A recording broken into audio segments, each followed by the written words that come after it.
Alright, hi everyone. So a little bit of free time now, so I thought I would take the chance when I have it to film a video. I've just not had a lot of free time this week.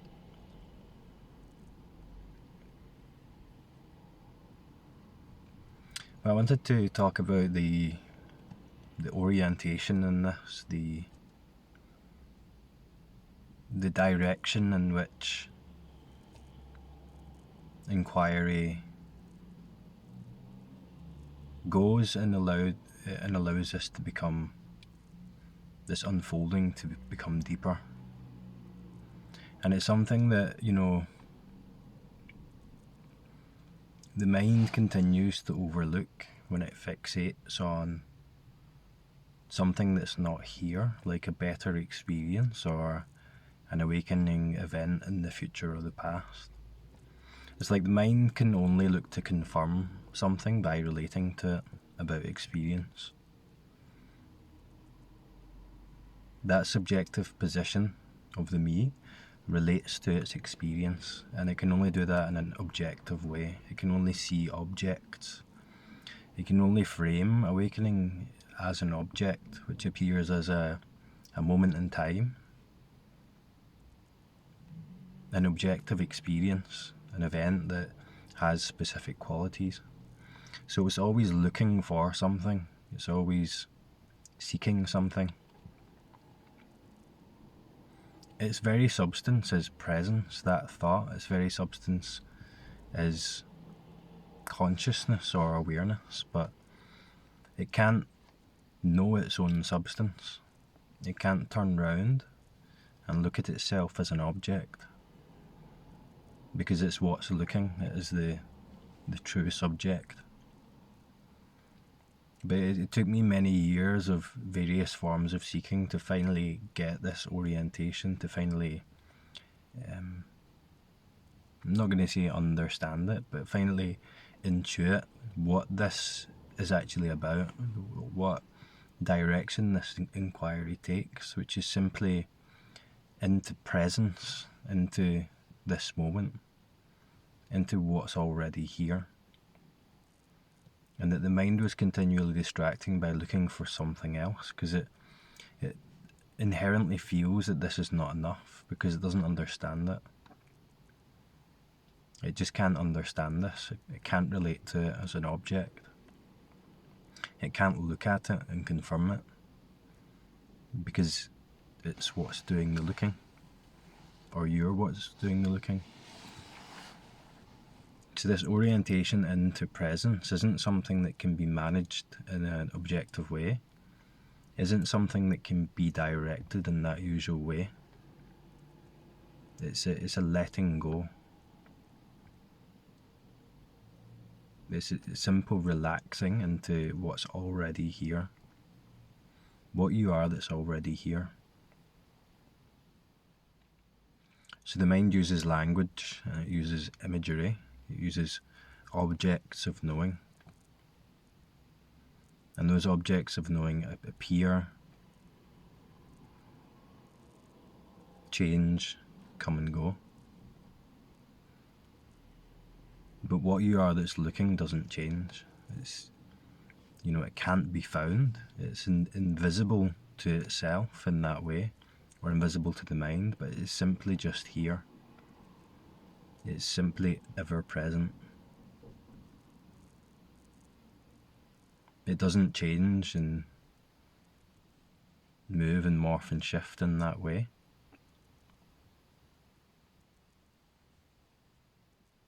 But it's simply here, it's simply wide awake and aware.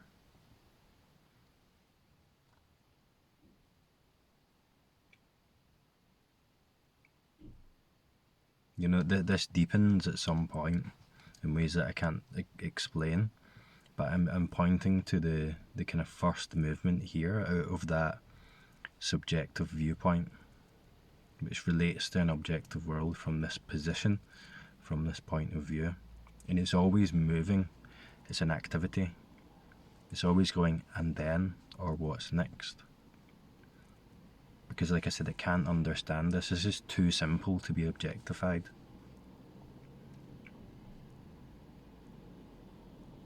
So the language, the imagery, the objects appear.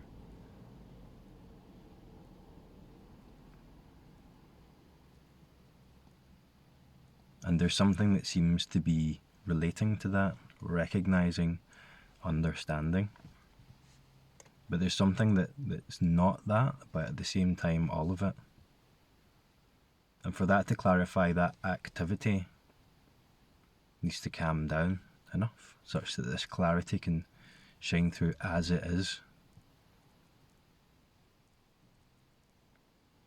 as it's inherently awake to itself.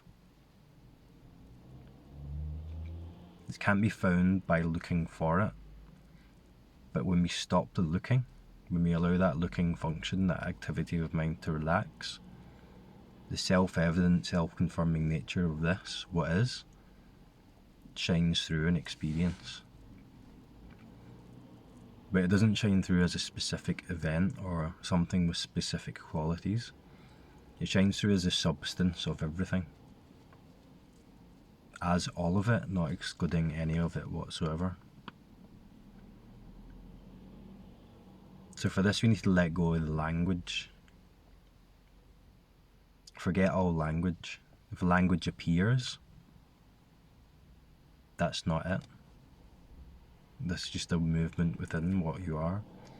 If images of objects or specific experiences or moments in time appear,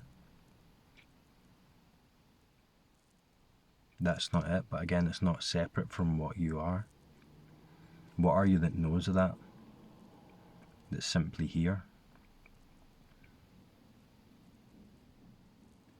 What are you that's absolutely present as these objects of knowing come and go?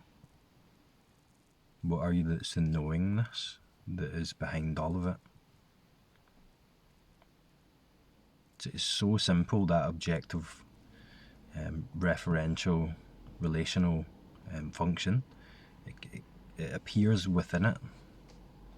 It appears as it, as the substance. It's simply an object. And the me that's relating to my experience is also an object. It's an object of knowing. What are you that knows of that? What are you, the knowingness within and as all of that appears?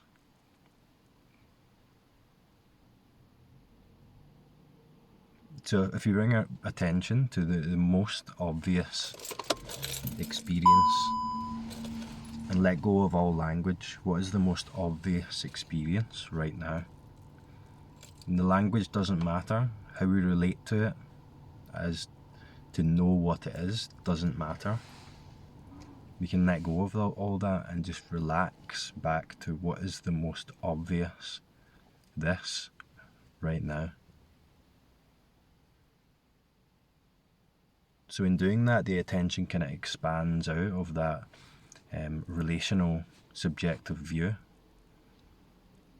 And what opens up is an absolute simplicity, an absolute stillness that's just already here, that's inherent. And then watch for the relational thing that comes online. What does this mean? Does this mean this? Or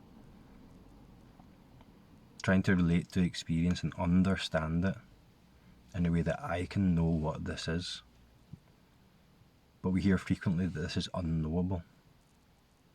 It's never confirmed in that way. It's never related to from that subjective view as, and confirmed like, okay, now I get it, this is awakening, or this is it. But it talks like that. It's like, is this it? Or something. So that will come back online and it's an activity, and we automatically assume that subjective me point of view and relate to this. There's a back and forth, there's a separation, there's a complexity that comes online. We notice that, or something is aware of that. Also aware of the me point of view, aware of the me in this. So what I feel like I am appears within me as an object. we see that we can only know this self objectively. We can only know this limited point of view as an object. But what are you that knows that is simply here? What are you that can't move or change or be removed from experience? What are you that is just simply solid and static and just inherently so?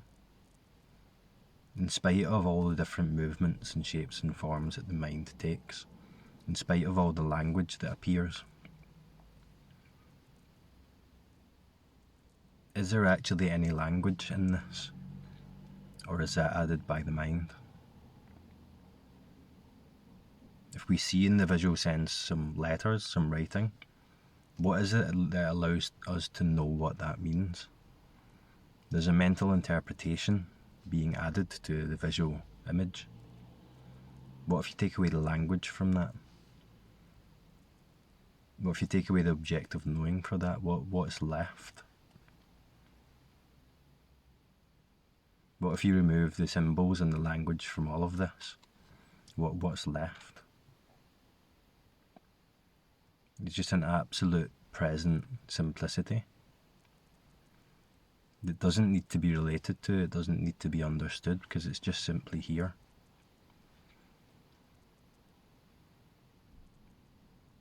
And then there's this movement again of something in this trying to relate to it. But then this isn't enough, this isn't it. There's a doubt there, there's a belief that this isn't already complete. It's like a good rule to follow in this is if it seems too simple, that's it. Because we miss this in complexity. We miss this when we try to relate to it from that position of me. We don't need to relate to our true nature. Our true nature is just simply already so. So it's an orientation into what's already here. It's a relaxation into the simple presence that you know at a deep level anyway. You already know it because you are it. It doesn't have to be a movement to comprehend, a movement to know. You don't have to relate to your experience to qualify it as awakening or a stage of enlightenment or something. It's completely backwards to that, this orientation. It's backwards and into what's already here, and then we get in touch with or what you are that's aware, that knows this, is aware of from no particular position, without the need for understanding in that way, is aware of the activity that starts up automatically, that looks for something else, or looks for something in this, or isn't satisfied with this because it doesn't understand it, or is scared of the unknowableness of this. And this activity starts up to move attention up into thought, to relate to this and understand what it means, or to look towards the next, and then look towards the future or the past. Without those thoughts, is there a future or is there a past just right here? If you forget the future and the past, forget all interpretations, open up to the senses, open up to that which is clearly present, that which is simply here. The most simple experience, the most obvious experience. And then there's a movement to frame this, to understand it, to figure out what this means, figure out what kind of experience I'm having as the one in the centre. And it does that in memory. It looks for a comparison between this and what I think awakening should be.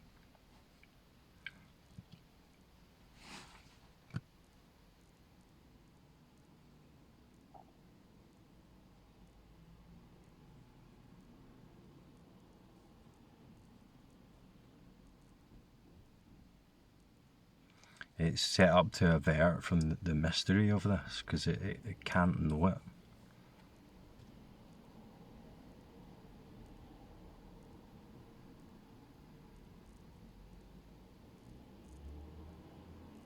It's like we relax the knowing of. We relax the relationship that's going on here in mind. And then simply the knowingness is revealed to be what you are, that's already here, that's just here. The most simple experience, without anything added to it, without a position in it, without the need for a position in it. What if we just relax that position? What if we just let go of the relationship?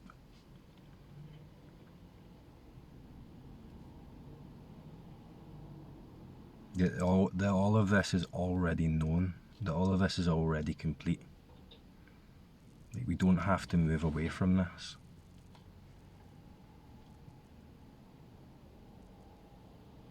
All is presence anyway.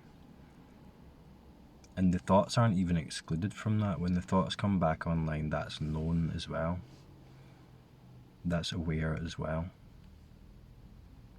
So this substance of awakeness, this substance of presence, is equally present in the presence of a thought and in the absence of a thought.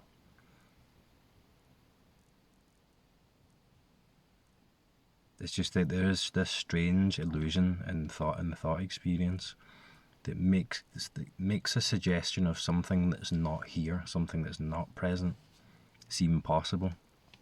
Makes a suggestion of a better experience in the future, a more awake experience than what already is, seem possible. And it's not, because this is all about presence. So that absence, that is the illusion of absence that is seemingly created in thought, it lacks something. It doubts this. It says that this isn't enough. It says that what I am is not complete and I have to look for something better, that this isn't it yet. Whereas this can only be it. If the mind thinks that awakening is going to happen in the future, it's not happened yet, then we can ask, when it happens, where and when will it happen? It's only ever going to be now.